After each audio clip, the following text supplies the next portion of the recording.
GenderqueerChat. This is Thursday, so this is Sam.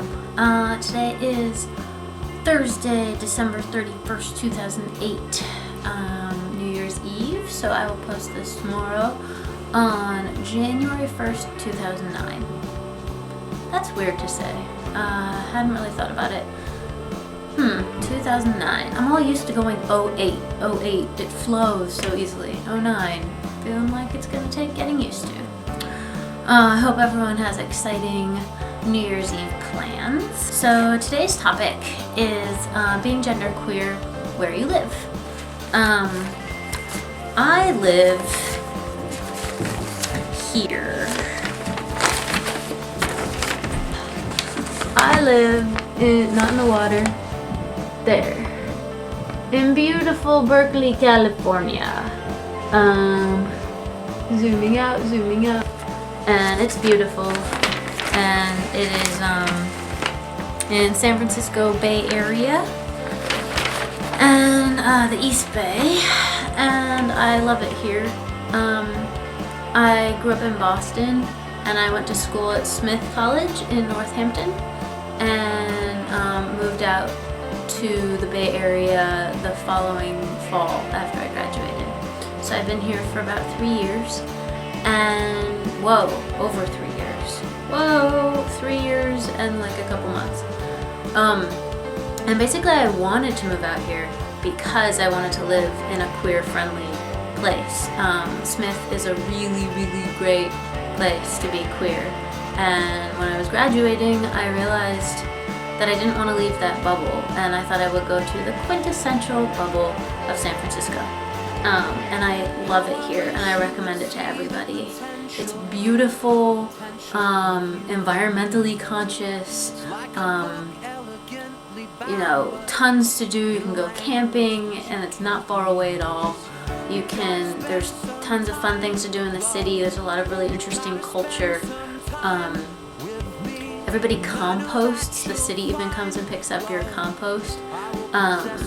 And I have a garden in my backyard, and cherry tree and an apple tree. We make pies and redwoods, and it's just like fantastic. And I love living in East Bay because it is the lesbian mecca of the area. Oakland apparently has the highest number of lesbians, and I just really like it. And I'm just inundated with gayness all the time.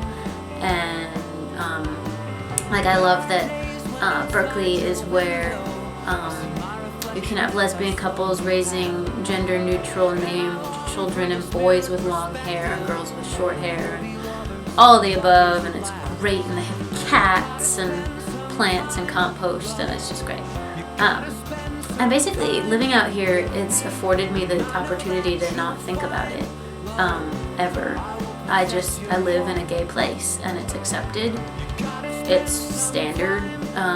Not everyone's gay, of course, but it's such a prevalent thing out here that it's not a big deal, and I don't think about it.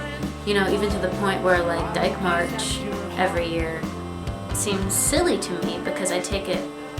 Whoa, phone's ringing. I will call her back.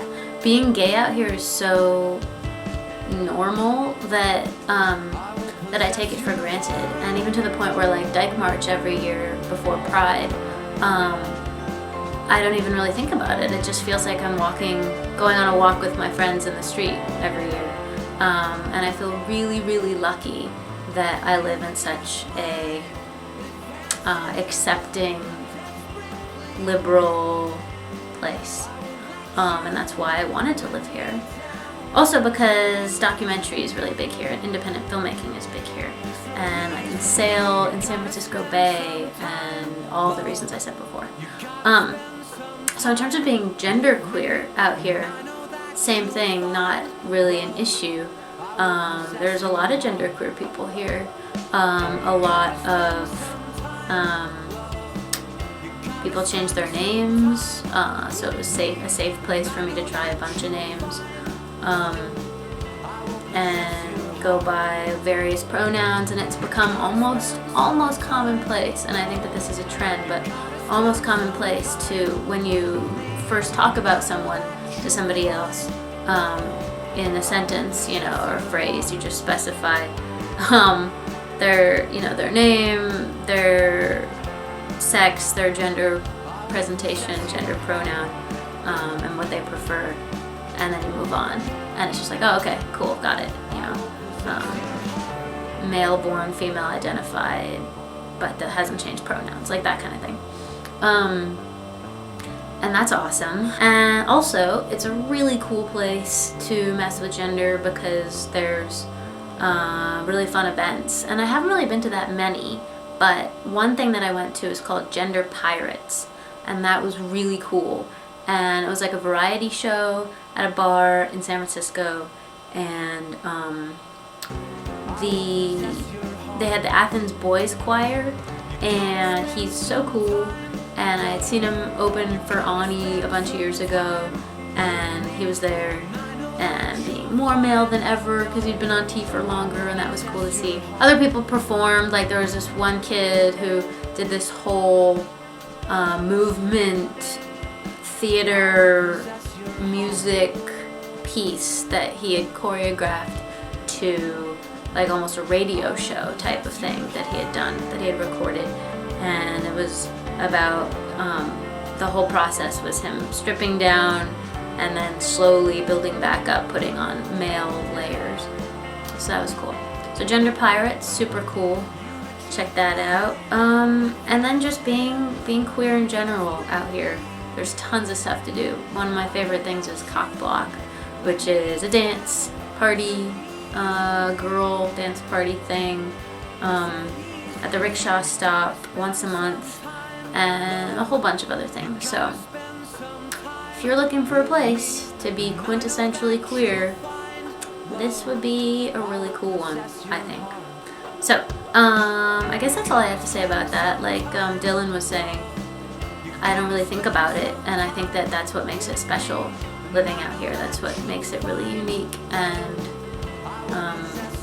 a place to be grateful for. So that's all I've got. I hope everyone has a wonderful New Year's Eve, and I will see you guys next week. All right, thanks for watching.